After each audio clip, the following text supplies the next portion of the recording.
Greetings, members one and all of the Salivation Nation. Fraud from precious metals dealers targeting the elderly. 30 states and the CFTC submit charges. Let's explore.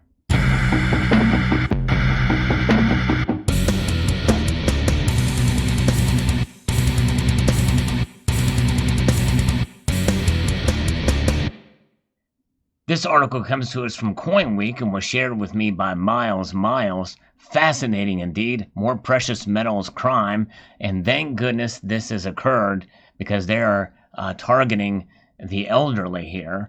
The Commodity Futures Trading Commission and 30 state regulators that are members of the North American Securities Administrators Association announced the filing of a joint civil enforcement action in the U.S. District Court for the Northern District of Texas against two precious metals dealers and their companies for perpetuating a $185 million fraudulent scheme targeting elderly persons nationwide. The complaint charges defendants TMTE Incorporated, or Metals.com, Chase Metals LLC, or Chase Metals Incorporated, collectively Metals.com, Barrick Capital Incorporated and its principals, Lucas Asher, aka Lucas Thomas Erb, Luke Asher, and Simon Batashevelli, with executing an ongoing nationwide fraud that solicited and received more than $185 million in investor funds to purchase fraudulently overpriced gold and silver bullion. Tower Equity LLC is also charged as a relief defendant. The defendants and relief defendant are all located in Los Angeles, California. So on the 22nd of September of this year, the Honorable Judge David C. Godbey of the U.S. District Court for the District of Northern District of Texas entered a restraining order freezing the assets of the defendants and the relief defendant and permitting the CFTC and the states to inspect all relevant records. The court also appointed a receiver to take control of Metals.com, Barrick and Tower Equity, as well as the assets of Asher and Batashevelli. The CTFC investigated this matter in parallel with state securities regulators.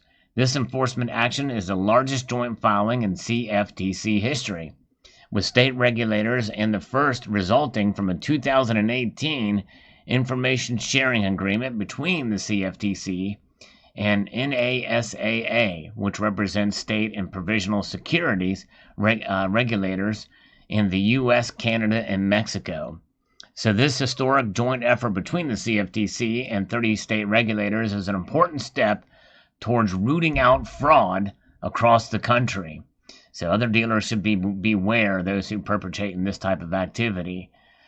This case highlights just how geographically broad commodities fraud can be in our rapidly evolving financial markets and how important it is for regulators at all levels of government to work together to pursue bad actors and protect market participants, especially with cryptocurrency coming along the rise. This is probably going to be much harder to probably track anyway to get that money.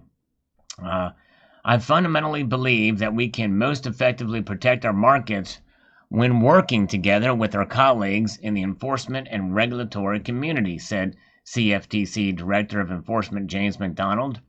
While much attention has been paid to our parallel enforcement efforts with federal partners, we are also committed to working closely with state authorities to hold back actors accountable. This case highlights the best parallel civil enforcement. Collaboration with our federal counterparts is an essential element of effective investor protection. Investors believe or benefit when regulators build bridges towards our common goals of protecting investors and the integrity of the financial markets.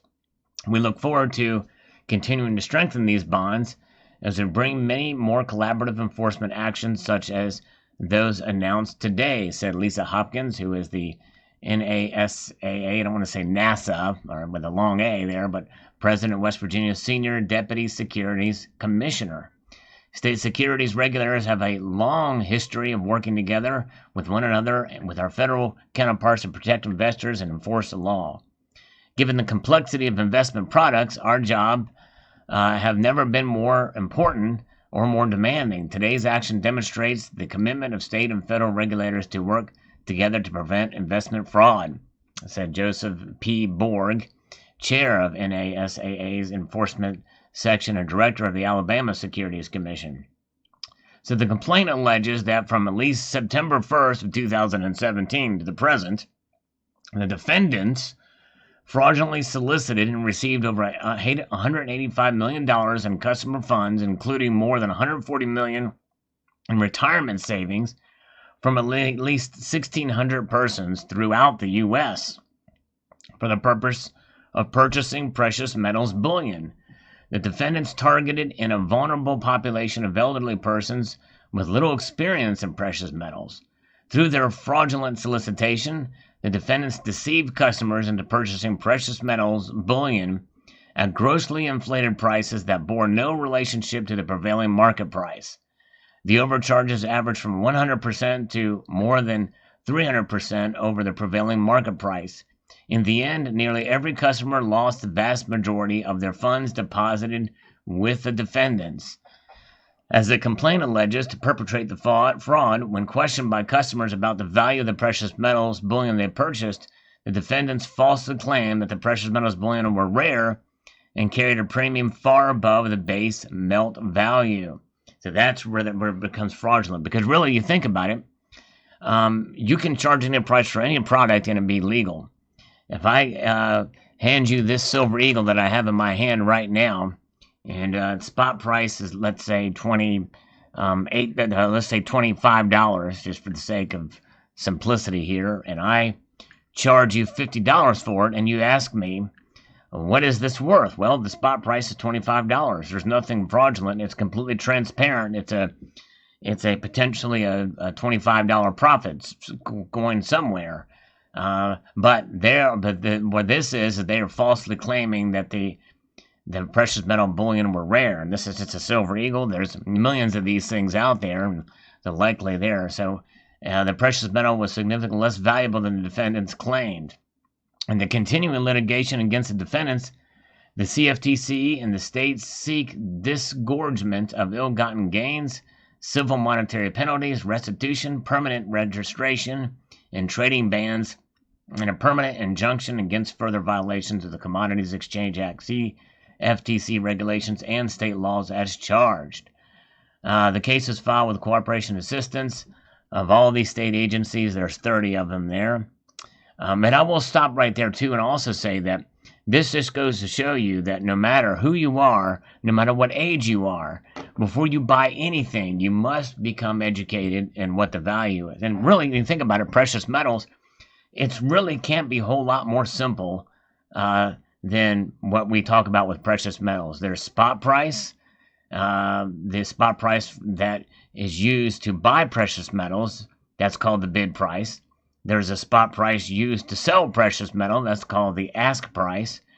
And some members or some dealers use a combination of those and the futures market, and so there's that. But basically, there's an understanding that there's a base price, and that base price is one of those prices, usually futures or spot price divided into two, the bid and the ask. And then whatever's on top of that is a premium, and that premium can be divided up between the different wholesalers and dealers out there. In other words, a silver eagle now it's charged right off the bat from the mint $2.30. When it goes to your bullion dealer, they are going to charge a premium for it. Some of that premium goes to pay for their time and materials, and then the rest of it is going to be profit. And that's the way it is for most every kind of commodity or thing out there that you buy in the physical. As long as people understand that and what is considered a reasonable premium, and we've had this debate many times in this community, especially with rising premiums out there. But if anybody tells you that a silver eagle is worth a whole lot more because of numismatic value. Well, they're mistaken. However, in this day and age, you have to be careful because many dealers are paying well above spot price for silver eagles.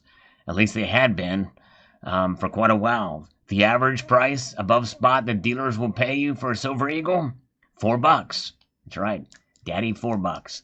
All right, let's see. All right, moving ahead here. CFTC's Precious Metals Customer Fraud Advisory. They've issued several customer protection fraud advisories that provide the warning signs of fraud, including the Precious Metals Fraud Advisory, which alerts customers to precious metals fraud and lists simple ways to spot precious metal scams. Pun intended or not, with spot in there, how to spot them.